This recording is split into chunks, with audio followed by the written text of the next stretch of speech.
The total energy at point A on a streamline is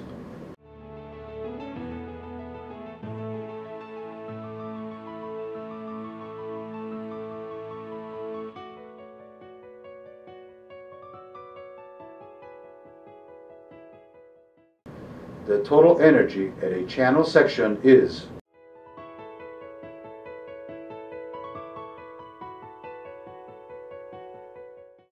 the conservation of energy between sections 1 and 2 leads to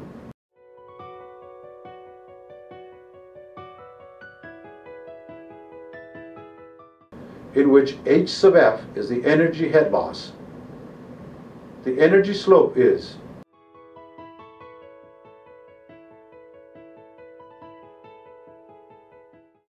in which L is the length of the channel reach. The friction slope is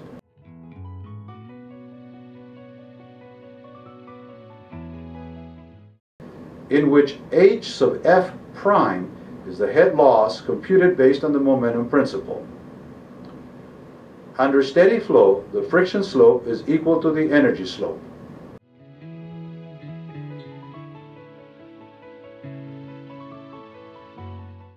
Under uniform flow, the friction, energy, bottom, and water surface slopes are all the same.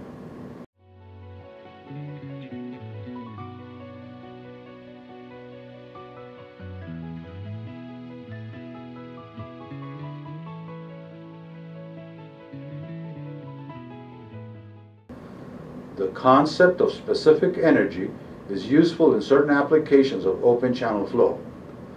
The specific energy is the energy per unit of weight with reference to the channel bottom.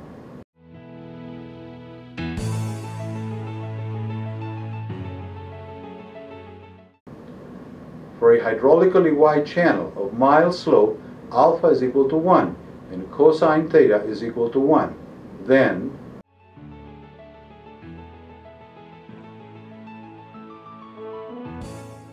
the statement of water continuity is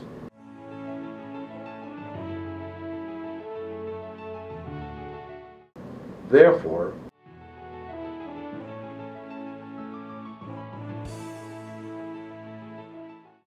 the flow area is a function of flow depth.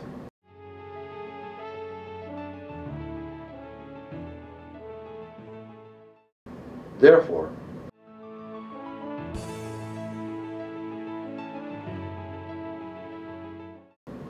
for a given discharge, the specific energy is a function of flow depth.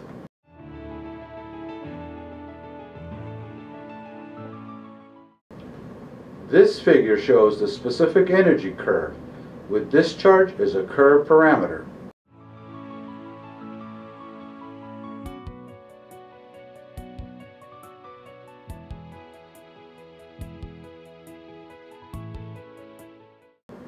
The specific energy curve is a type of hyperbolic function.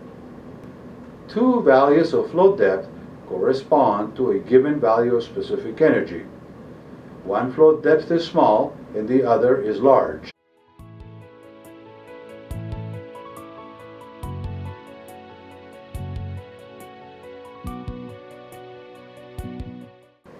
The specific energy curve is a type of hyperbola and it has a minimum value of specific energy.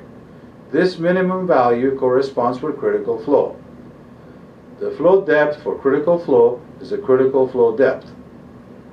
A flow depth larger than critical corresponds to subcritical flow and subcritical depth. A flow depth smaller than critical corresponds to supercritical flow and supercritical depth. The minimum specific energy is obtained by taking the derivative of specific energy and equating to 0.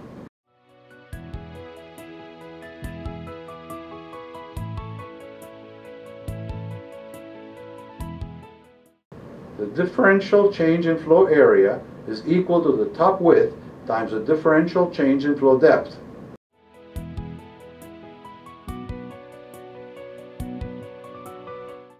From which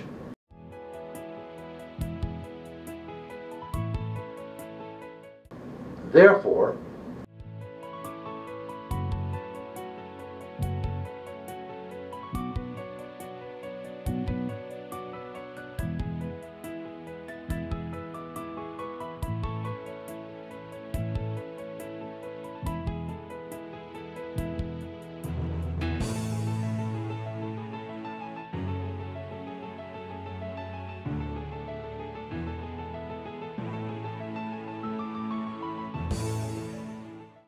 That is, the condition of minimum specific energy is the square of the fruit number equal to 1, or the fruit number equal to 1.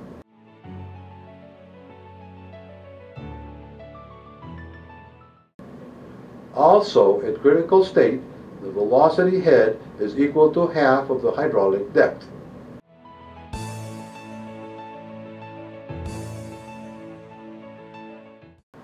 For a hydraulically wide channel,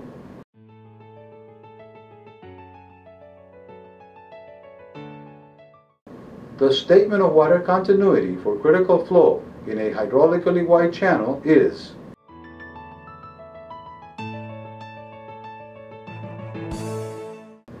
substituting lowercase q into the critical flow equation,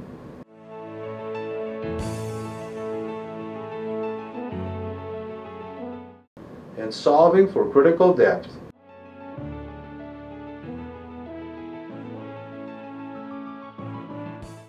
thus, in a hydraulically wide channel, the critical depth is solely a function of the unit width discharge.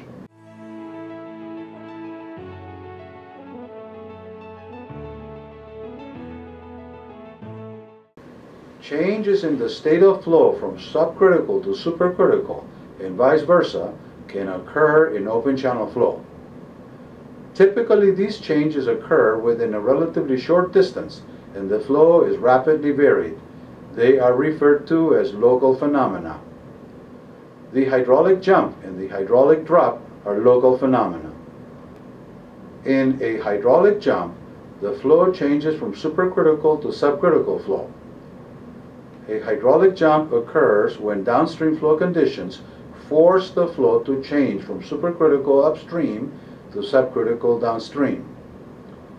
Flow immediately downstream of an overflow spillway or sluice gate is a typical case of the occurrence of a hydraulic jump.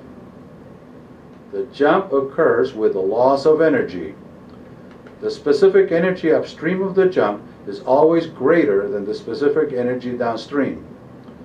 The difference between specific energies is the energy loss from the jump. In a hydraulic drop, the flow changes from subcritical to supercritical flow. The free overfall is a special case of hydraulic drop. However, the flow at the brink is actually curvilinear. Therefore, the brink depth is not the critical depth as computed by the assumption of parallel flow. The relation between critical depth and brink depth is in which y sub O is the depth at the brink. The location of critical depth is about 3 to 4 times the critical depth, measured from the brink in the upstream direction.